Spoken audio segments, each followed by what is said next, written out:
বিসমিল্লাহির রহমানির রহিম। প্রিয় দেশবাসী, আসসালামু আলাইকুম।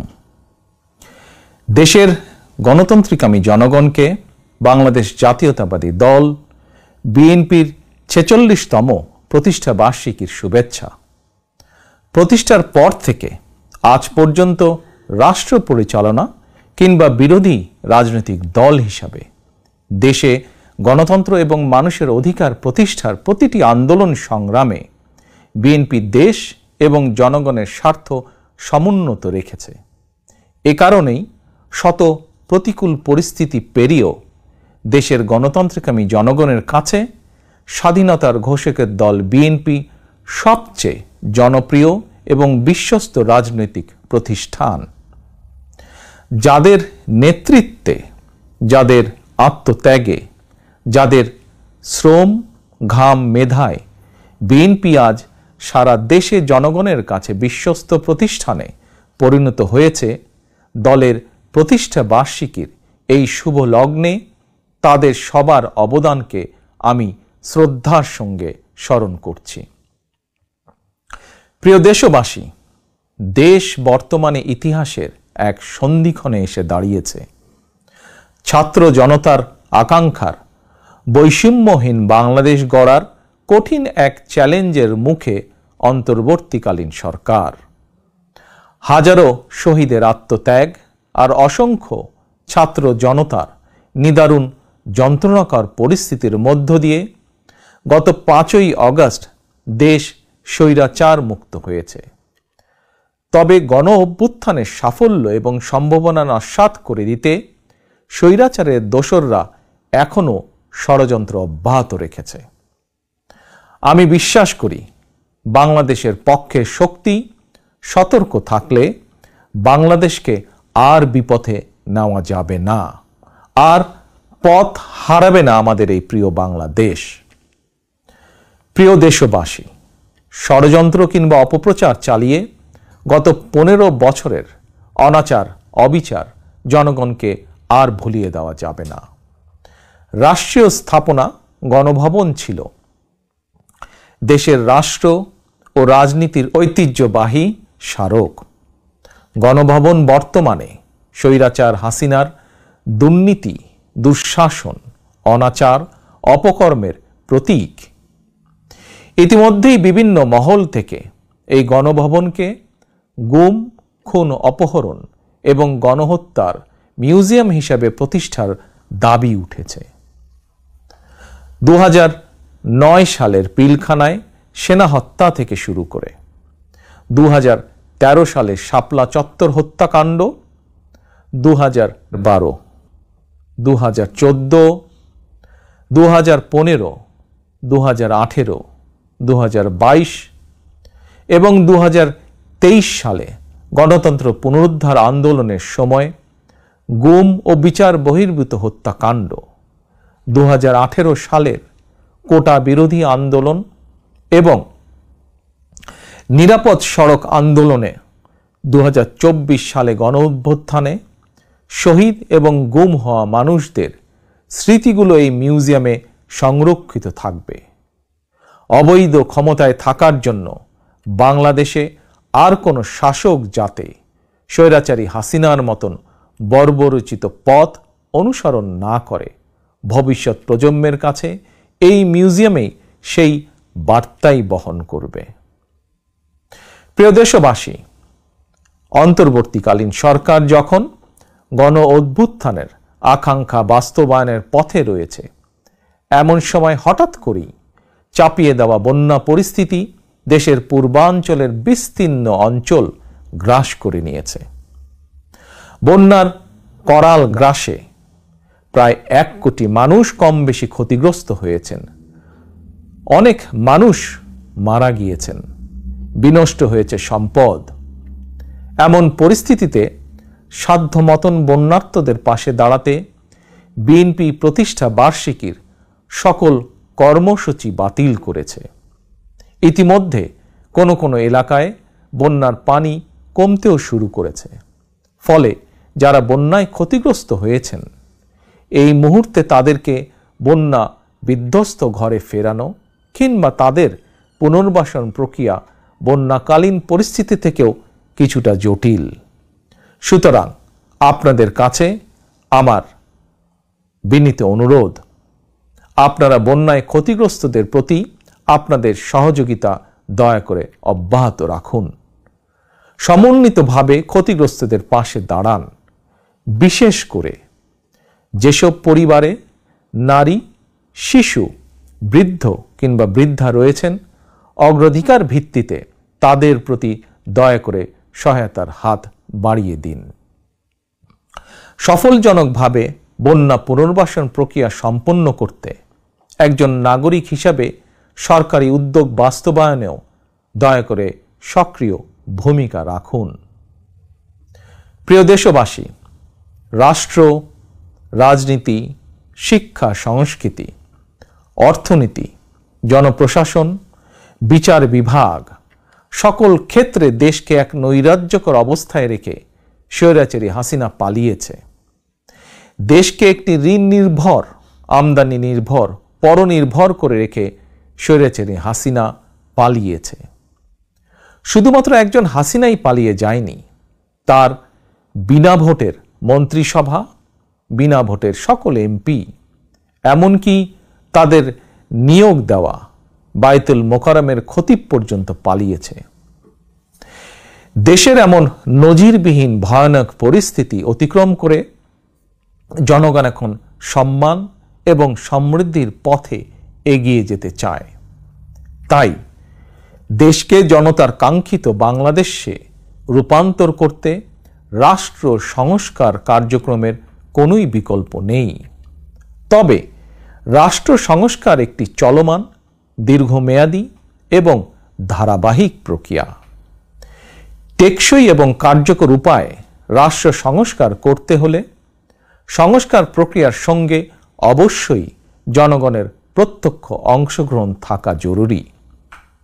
গণতান্ত্রিক বিশ্বের দেশগুলোতে জনগণের ভোট প্রয়োগের অগ্রাধিকার নিশ্চিত করার মাধ্যমে রাষ্ট্র সংস্কার কার্যক্রমে জনগণের অংশগ্রহণ নিশ্চিত করা হয়ে থাকে।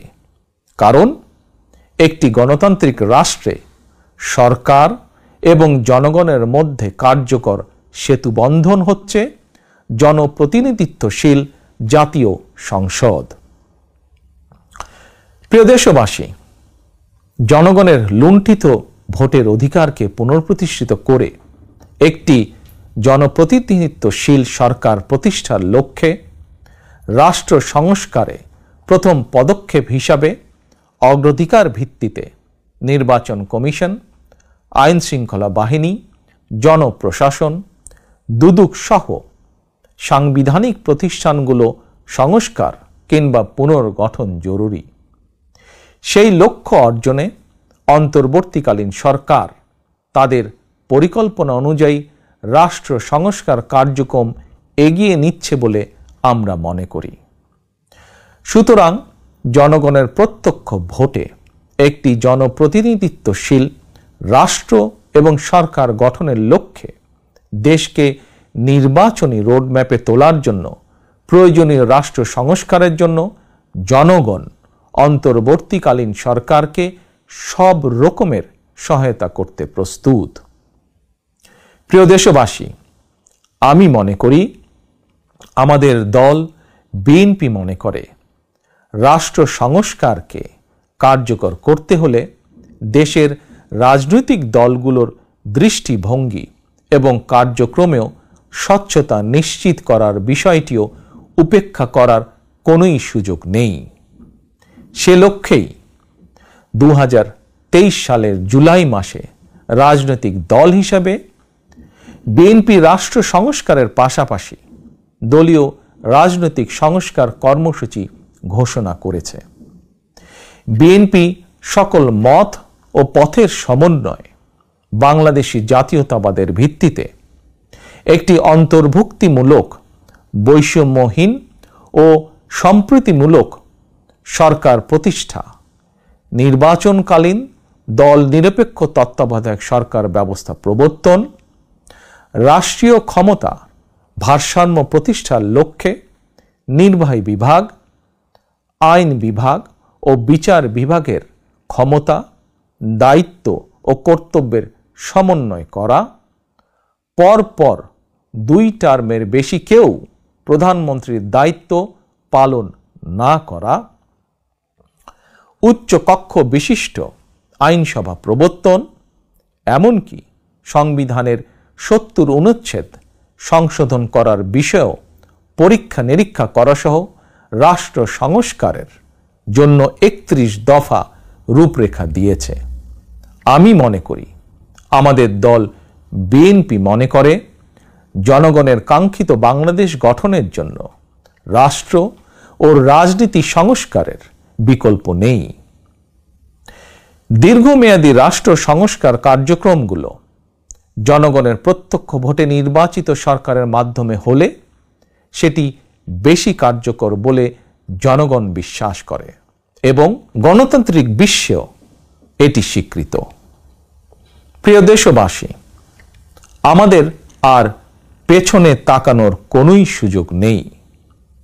পলাতক স্বৈরাচার জাতীয় জীবনের 15টি বছর কেড়ে নিয়েছে।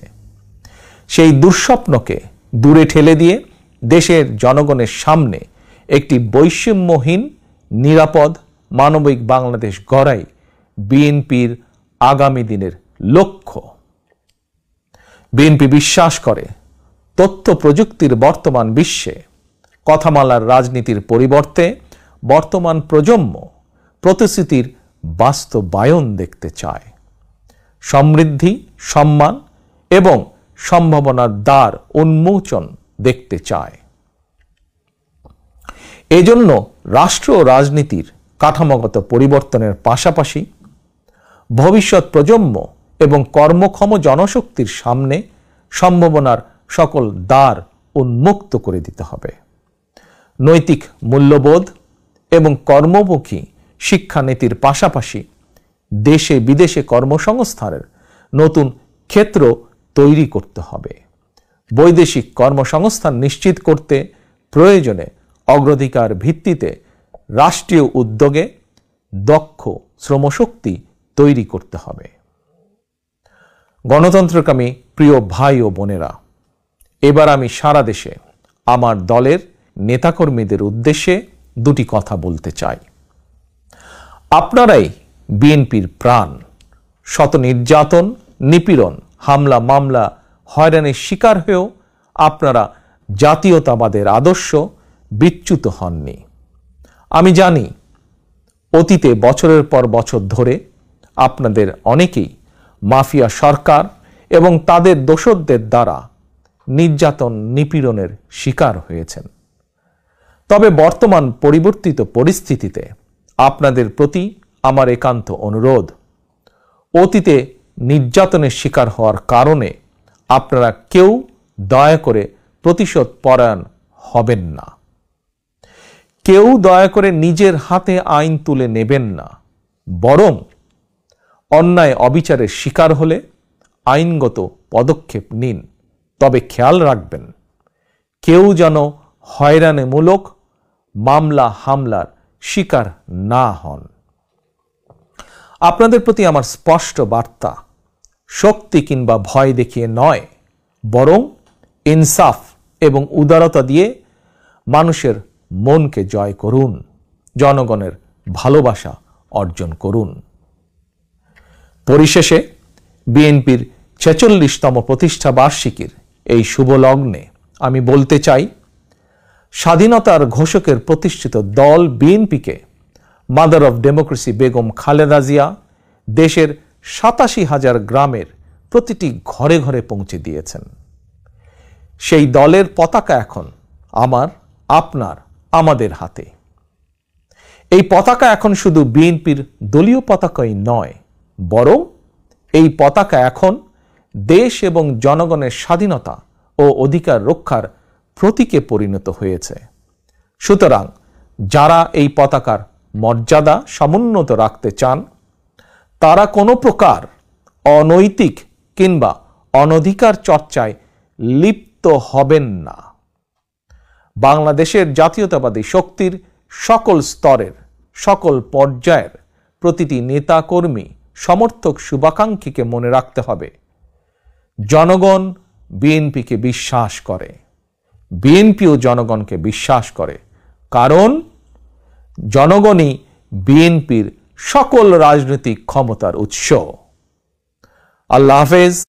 বাংলাদেশ জিন্দাবাদ, বাংলাদেশ জাতীয়তাবাদী দল জিন্দাবাদ।